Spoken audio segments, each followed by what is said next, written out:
En vídeos anteriores de mi historia os contaba por qué decidí cambiar de vida, os hablé de mi sueño de vivir viajando, os conté las diferentes formas en las que intenté ganar dinero por internet y expliqué el proceso que llevé para conseguir llegar a 100.000 seguidores. ¡Continuemos! El caso es que mientras trabajaba en todas estas cosas, viajaba. Pero al día siguiente de llegar a Tenerife, el 14 de marzo de 2020, dieron el estado de alarma por el COVID. Aquello fue surrealista. Me quedé atrapado durante una semana en el parking de la playa de las Teresitas. La policía desalojó a todo el mundo, pero a los que vivíamos en furgoneta o autocaravana nos dejaron quedarnos. Fue imposible quedarse, había demasiada presión, y unos y otros perdíamos los nervios. Decidieron cerrar el parking y la policía nos desalojó. Con otra gente no sé qué pasó. A mí me escoltaron a un centro para personas sin hogar. Pero si entraba no podía salir hasta que acabase el confinamiento, así que no entré. Y me dieron otra opción, ir a un centro de día de la Cruz Roja, donde podía usar el baño y ducharme, pero volviendo a mi furgoneta para dormir. Era bastante absurdo, porque ahí se aumentaba también muchísimo más el contacto con gente. Visto lo visto, la mejor opción de todas definitivamente era volverme a Península en ferry. Mi caso salió en las noticias locales, en diario de avisos, y entre gente que se enteró y mis seguidores me llegaron invitaciones a casas o terrenos para pasar un tiempo. Estaré eternamente agradecido, pero ni sabía cuánto podía ser ese tiempo, ni podía cargar con la responsabilidad de contagiar a alguien desconocido si pasaba algo. Definitivamente me volví en ferry, 2 días encerrado en el barco hasta Huelva, y cuando puse rumbo a Segovia, con las carreteras prácticamente vacías, me empezó a salir humo del volante en la autopista. Menuda aventura. Lo solucioné y continué, pero se me hizo tarde y paré a dormir por Ávila. A la mañana siguiente me desperté con la Guardia Civil llamando a la ventana de la furgoneta y alucinando conmigo. Entre legañas les expliqué todo, les enseñé un salvoconducto y me dejaron seguir. Finalmente llegué a mi pueblo. La verdad que lo sentí como un fracaso. Mucho de lo que me había pasado en realidad era por vivir al día. Aunque las visitas y los seguidores iban bien y estaba teniendo una vida llena de experiencias, también trabajaba muchísimo. Sin embargo, entre YouTube, afiliados, mantenimiento web, hosting, dominios y Patreon no era capaz de generar más de unos 800 euros al mes. Pero eso de facturación. Y ese año me había subido la cuota de autónomos, pagaba casi 300 euros, así que vivía con unos 500 euros al mes. Viviendo en la furgo no necesitaba mucho más, pero vivía al día. Y al tener que pagar el ferry me quedé prácticamente a cero. Así que no podía pagar un alquiler y me encontré de nuevo con 29 años viviendo en casa de mis padres. Decidí que había varias cosas que tenía que cambiar. No podía seguir así. Lo primero es que si quería seguir viviendo y trabajando en una furgoneta, cosa que sí quería, tenía que ser una furgoneta gran volumen que estuviese bien equipada, en la que me pudiese poner de pie y que tuviese ducha. Vamos, que si llegaba otra pandemia no me pasase lo mismo. Una furgo pequeña para escapadas o aventuras está bien, pero para vivir y especialmente para trabajar se me quedaba pequeña.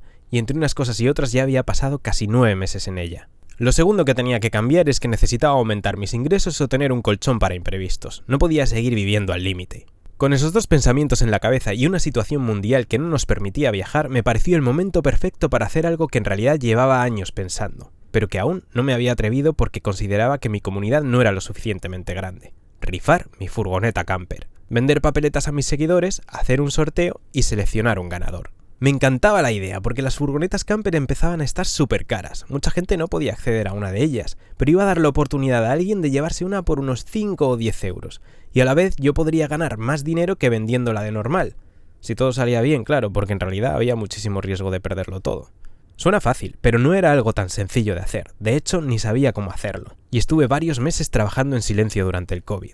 En paralelo a eso había surgido un nuevo proyecto, un proyecto en conjunto, un podcast. Charlando y viajando, junto con Íñigo Mendía. Íñigo era otro creador de contenido conocido principalmente por su famoso libro Cómo vivir y viajar en furgoneta y por su podcast Viajando Simple, en el cual precisamente me había entrevistado unos meses atrás. En la entrevista que me hizo hubo buen rollo y a las semanas Íñigo me propuso la idea del podcast, cosa que me pareció genial. El 30 de abril de 2020 lo lanzamos en las diferentes plataformas de podcasting. La cosa empezaba así, atentos.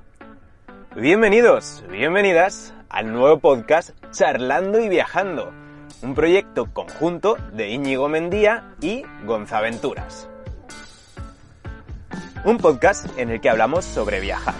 Viajar como estilo de vida, viajar solo, miedos a la hora de viajar, trabajar mientras viajas, viajar en furgoneta, pero también de mochilero, en bici, en moto.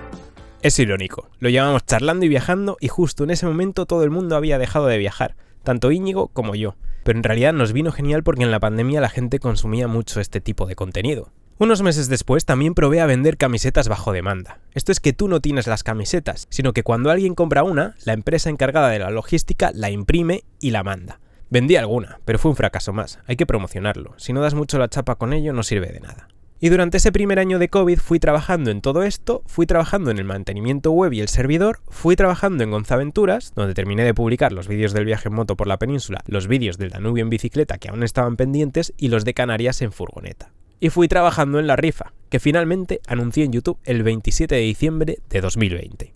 La rifa fue un éxito, hice 9.000 papeletas a 7 euros, y en menos de un mes vendí todas las papeletas sacando 63.000 euros. ¡En menos de un mes! Era una locura. Por fin sentía que se había compensado el trabajo de todos estos años atrás. Esto por supuesto generó polémica. Había mucha gente que estaba encantada porque sabían que independientemente de que les tocase la furgo o no, estaban apoyando mi proyecto. Pero mucha otra gente se me echó encima, además en un momento que por motivos personales yo estaba débil emocionalmente. A pesar de estar haciendo todo legal y con la aprobación de Dirección General de Ordenación del Juego, hubo gente que solo veía eso, que en muy poco tiempo había sacado 63.000 euros por algo que valía 12.000. Me acusaban de estafador y de un montón de cosas más. Pero no vieron mucho de lo que había detrás, probablemente cegados por la envidia porque los que más se enfadaban eran los que tenían el mismo modelo de furgoneta. La realidad es que de esos 63.000 euros no me quedó eso ni de lejos. Tuve que pagar el 20% a Hacienda, otro 20% lo perdí con el valor del premio, otro tanto por ciento por el IRPF que cubría yo. Tuve que pagar abogados, bases legales, peritajes, tasadores, notarios, tasas de juego, comisiones de la pasarela de pago, servidor, plugins. Hacer esto en verdad era una auténtica locura. Y realmente no había sido en un mes, sino que llevaba meses trabajando en ello y más de 6 años luchando por hacer crecer mi comunidad. Para colmo arriesgué todo lo que tenía, literal. Nadie me garantizaba que se fuesen a vender las papeletas, pero el sorteo se iba a celebrar igualmente, vendiese una o vendiese las 9.000. Es decir, que yo me iba a quedar sin furgo sí o sí, y para no perder dinero tenía que vender mínimo 3.300 papeletas. No son pocas. De hecho, podía perderlo todo y casi lo pierdo todo. Esto no lo he contado públicamente, bueno, al igual que muchas cosas de este vídeo, así que espero que estéis valorando mi sinceridad. Sucedió que el primer día de lanzamiento vendí tantas papeletas que saqué más de 8.000 euros en 24 horas, y la pasarela de pago detectó algo raro, cortándome el grifo. La gente dejó de poder comprar papeletas, para colmo coincidiendo con el Día de los Santos Inocentes. Así que mucha gente se pensaba que todo lo de la rifa era una broma, pero no. Y me encontré en la situación de no poder vender más papeletas habiendo vendido poco más de 1.000, muy lejos de las 3.300 que tenía que vender para no perder dinero. Así que estaba a punto de perderlo todo y de explotarme el corazón una vez más. ¿No os hacéis a la idea de lo estresante que fue todo eso? En serio, fue horrible. Contraté una abogada. La pasarela de pago me cortó el grifo porque lo que estaba haciendo iba en contra de sus términos y condiciones, pero la realidad es que yo en todo momento les había informado claramente de mis intenciones. Lo que pasa es que el maldito departamento español no se lo comunicó correctamente al departamento de riesgo y yo me comí el marrón. Así que como fue error suyo, gracias a la abogada conseguí que me dejasen volver a vender, pero a los 20 días me cortarían el grifo de nuevo. Podría ganar lo que consiguiese sacar hasta ahí, y yo en realidad había planificado todo para venderlo a lo largo de 4 meses. Afortunadamente se vendió todo en los 20 días. Quien no arriesga no gana. Arriesgué y gané. Y estoy profundamente agradecido a todos aquellos que compraron papeletas. Lo sentí como un apoyo enorme por todo el contenido que había ofrecido de forma gratuita hasta entonces y que tanto esfuerzo me había supuesto sacar adelante sin apenas ganar dinero. Así que si fuiste una de esas personas, lo siento porque no había furgonetas para todos, pero 1000 gracias de corazón. La rifa se había acabado, pero el sorteo se realizaría unos meses después. Y durante todo ese tiempo yo no podía usar la furgoneta, claro. Debía entregarla con los kilómetros que ponía en las bases legales y tampoco podía pasarle nada hasta que la entregase. De hecho, si le pasaba algo gordo tenía que sustituirla por una igual, así que el dinero que había ganado tampoco quería usarlo por si acaso. Digamos que tenía un montón de dinero y una furgoneta camper, pero no podía hacer nada con ello. Fue el momento perfecto para empezar a poner en marcha otro proyecto: camperizar un coche. Mi madre iba a dar de baja su Fiat Punto, no iba ni a intentar venderlo porque tenía varios problemas, el más gordo que de repente se le iba a la dirección asistida, y yo siempre había querido hacer un viaje mítico, el Mongol Rally. Un viaje de Praga a Mongolia en el que el principal requisito es que tu coche sea un trasto, así que era perfecto. Me costó convencer a mis padres de que no desguazasen el coche para quedármelo yo, pero lo conseguí bajo una condición. Me pidieron que al menos arreglase la dirección. Y acepté el trato. Era una avería que supuestamente valía 1000 euros, pero en Forocoches encontré un tío en Málaga que lo reparaba por 200. Y para allá que fui, pasando antes por Cádiz y pasando después por Granada, pero para explicaros eso tengo que explicaros antes otra cosa. En paralelo a todo esto se había puesto en contacto conmigo Sergio de Lincex Studios. Hacía unos vídeos flipantes y quería grabar algo para mi canal porque le gustaba lo que hacía. La verdad que le di largas durante varios meses porque estaba liadísimo, pero al terminar la rifa me fui a Palencia y nos reunimos. En Palencia pusimos ideas sobre la mesa. En principio su propuesta era grabar un tráiler para mi canal, pero le conté a Sergio lo que había realmente detrás de Gonzaventuras, mi historia y toda esa lista de cosas que quería hacer antes de morir, así como las diferentes formas de viajar que quería probar, y se nos ocurrió algo mucho más gordo. Grabar una serie documental para luego vendérsela a una cadena de televisión o a una plataforma de streaming. Cada episodio sería una aventura diferente. Un viaje en bicicleta, otro en moto, coche camper, furgoneta, tren, kayak, velero andando en trineo de nieve... muchas cosas más. Sería algo así como el programa 21 días, pero centrado en diferentes formas de vivir y viajar. En definitiva, Gonzaventuras, pero llevado a otro nivel de producción y calidad. Parecía un plan sin fisuras, podía ser el fin de muchos de mis problemas. Para empezar, porque daría dinero, pero es que Gonzaventuras se había vuelto algo muy estresante, era yo solo gestionando un montón de aspectos, pensando, teniendo que aprender cosas nuevas para cada aventura, encargándome de la logística, guionizando, viajando, grabando, editando, escribiendo, locutando, llevando las redes sociales, la web, el marketing, la facturación, las propuestas de colaboración que llegaban. Mientras tanto, también gestionaba un servidor y tenía un podcast. Necesitaba delegar.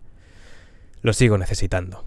Si pudiese quitarme de todo eso para hacer solo lo que realmente me gustaba, que a la vez es lo que nadie podía hacer en mi proyecto personal, sería perfecto. Es decir, si pudiese dedicarme solamente a hacer mis viajes de locura y a comunicar, sería perfecto. Juntarme con una productora o montar una podría llevarme a ello. No sería lo único bueno. Mi vida se había vuelto un tanto solitaria. Viajar solo me gustaba, y me gusta. Pero vivir solo, y especialmente trabajar solo, no tanto.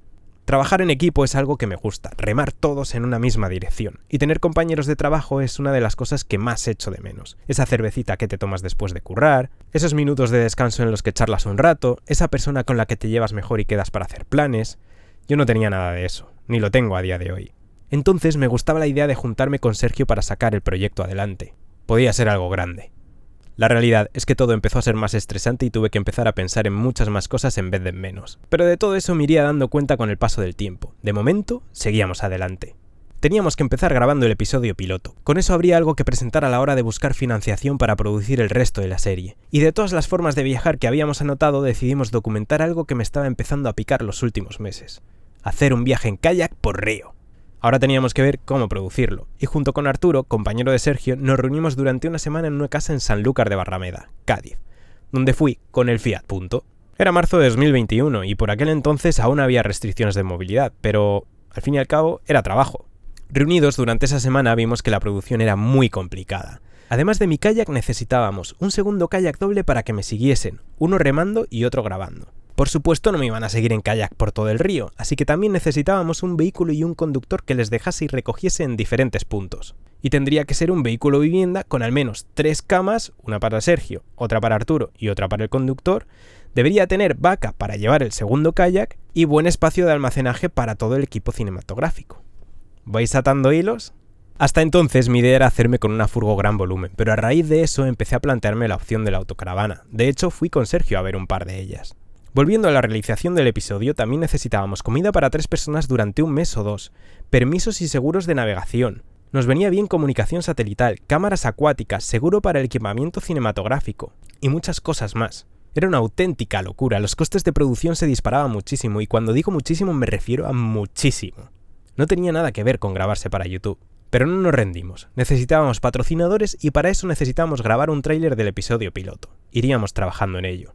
Allí en Cádiz conocí a Íñigo, mi compañero del podcast. Llevamos ya cosa de un año trabajando juntos en remoto, pero aún no nos conocíamos en persona. Y quedamos también con Arantxa y Vito de Al Son de Mi Furgón, que por aquel entonces estaban a medias con el proyecto del camioncito. De Cádiz me fui a Málaga, donde en 45 minutos me arreglaron la dirección asistida del Fiat Punto. De Málaga fui a Granada, donde tuve una reunión con una empresa de kayaks que supuestamente iba a patrocinar el viaje. Lo cierto es que nunca fuimos capaces de cerrar un acuerdo. Y de Granada puse rumbo de vuelta a Segovia pasando mi primera noche en el coche que estaba a medio camperizar. El tiempo iba pasando y llegó el 7 de mayo de 2021, fecha acordada para realizar el sorteo de la furgoneta ante notario. Fui a Madrid, entregué un Excel en la notaría con todos los participantes y los números asociados, revisaron que no hubiese cosas raras, lo pasaron a un programa de ordenador, hicieron clic y salió un número ganador y 3 suplentes. Así, sin tómbola ni cuenta atrás ni nada, muy soso. Los suplentes no hicieron falta. A la semana siguiente, Guille, el afortunado, ya estaba recogiendo la furgoneta. Aún la sigue disfrutando a día de hoy. Cayó en buenas manos. Me quedé sin furgo, pero llegó la autocaravana. Una Roller Team sobre base Fiat Ducato del 2004 importada de Italia con 109.000 kilómetros y 110 caballos. La Susi. Realmente era la bicha, pero eso derivó a la susadicha, eso a la susadicha, eso a la susa y eso a la Susi. La distribución me gustaba mucho, incluso si las cosas no salían adelante con Lincex también era perfecta para mí. Relativamente pequeña, pero espaciosa y con garaje para la bici. Fue muy gracioso porque cuando lo anuncié en YouTube la gente me decía que me había aburguesado y mientras tanto en Instagram, que estaba con el coche camper, me decían que era un mendigo 2.0. Lo cierto es que a raíz de la autocaravana llegarían mis aventuras más salvajes. La compré de segunda mano en Sevilla, la verdad que fue un poco ruina. Me costó 22.000 euros, que no estaba mal, aún no se habían disparado los precios, pero acabaría metiéndole unos 6.000 más. Había que hacerle mejoras y empezaron a salirle problemas. Por una parte era un auténtico novato comprando con prisas y la cagué en algunas cosas. Pero por otra me engañaron con vicios ocultos. Reclamé al compraventa pero quise desentenderse de todo, y solo la idea de denunciarlo y meterme en jaleos me generaba más estrés que el de apañar la autocaravana. Así que en primavera-verano de 2021 me vi con los proyectos de siempre, más una autocaravana a la que había que meterle tiempo y dinero, un viaje en kayak que no sabía por dónde empezar a organizar y un trasto de coche a medio camperizar. Por supuesto, había que grabarlo todo, editarlo y publicarlo. No me daba la vida ni de coña. Definitivamente necesitaba delegar. Quizá haya quien piense, bueno, ¿y por qué no dejabas algo para más adelante? Pero es que todo estaba relacionado. Si el viaje en kayak se realizaba más adelante significaba posponerlo más de un año, porque en invierno moriría de frío, en primavera podía haber demasiada agua y en verano demasiada poca. Además, las fechas no solo me tenían que cuadrar a mí, sino que a Lincex también, y para poder hacer el viaje en kayak necesitábamos la autocaravana. Todo eso llevaba mucho tiempo de preparación y yo debía sacar contenido en redes mientras tanto, así que ahí es donde entraba en juego el coche camper que realmente usaría el verano siguiente para el Mongol Rally, pero que podía empezar a preparar ahora. Un Tetris todo, un caos. Y todavía hay quien me dice que qué suerte tengo. No, no es suerte, es que me curro las cosas, la suerte se busca. En ese momento yo busqué a Cindy, mi salvadora, mi suerte. Una editora de vídeo freelance que ya trabajaba editando vídeo para otros creadores de contenido de viajes. Yo había terminado de camperizar el coche y fue ella quien empezó a editar los vídeos que iba publicando en el canal. No fue el único cambio que hubo en Gonzaventuras por aquel entonces. Había llegado a 150.000 seguidores y tenía unas 350.000 visitas. Sin embargo, YouTube me daba poco más de 500 euros al mes. ¿Cómo podía ser? ¿Tan difícil era vivir de esto? Encima ahora tenía más gastos. Había que pagar a Cindy. Decidí empezar a hacer algo que siempre había estado evitando. Si queréis verlo tendréis que esperar al próximo episodio, así que activa todas las notificaciones si no quieres perdértelo. Y oye, una cosa, acabo de lanzar mi web, podéis ir a verlo, todavía queda mucho contenido por rellenar, pero lo que es la maquetación ya está, y he creado un apartado que de momento es el más interesante con todos los descuentos que tenéis de las diferentes marcas con las que trabajo. gonzaventuras.com/descuentos, id a verlo y nos vemos pronto. Un saludo.